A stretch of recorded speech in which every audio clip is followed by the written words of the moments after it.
Let me ask you something. Your podcast just had its best download month ever, numbers are up, your team is pumped, you screenshot it, put it in the Slack channel, and everyone's thrilled to see. But here's what nobody's asking in that moment. Who actually listened? Like, who are they? What companies do they work at? What's their job title? Are any of them actually a fit for what you sell? Because downloads are a headcount, and a headcount with no audience insights attached to it isn't really that useful for B2B marketers. The vast majority of B2B branded podcasts are trying to reach a very specific audience. Healthcare providers, policymakers, marketing decision makers, the list goes on. But they're people who align with your ideal customer profile. And downloads don't tell you any of that. Would you rather have 10,000 downloads and not a single one of them works at a company that would ever buy from you? Or would you rather have 500 downloads and over half of them are senior marketers at exactly the kind of companies you're trying to get in front of? To me, the answer is obvious. We of course want the targeted audience of senior marketers. But looking at downloads alone, the first scenario is the one you deem is performing better.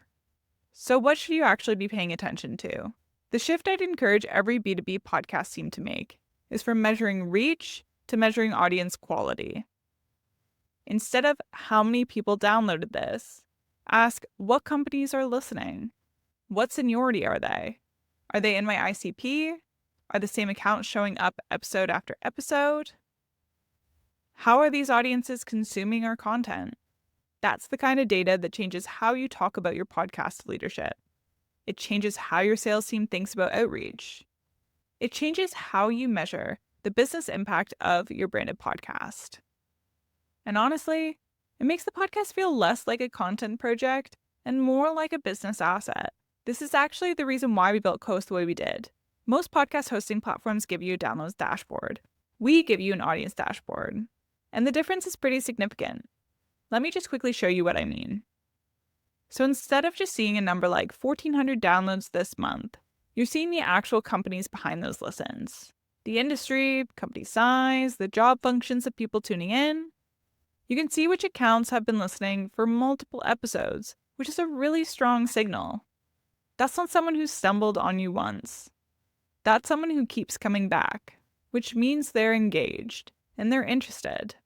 And when you start to see a cluster of companies from a specific industry or a certain seniority level showing up consistently, that tells you something really useful about both who your audience is and who you should be creating content for. But let me be clear. Downloads aren't useless. They're a signal, but they're one data point, and for a B2B brand, they're probably the least interesting one. The marketers who are getting the most out of their podcast right now are the ones who've moved past how many and started asking who. And the answer to that question is way more actionable than any download graph. If you want to see what your actual audience looks like, the companies, the job titles, the engagement, we'd love to show you how CoHost can support your podcast.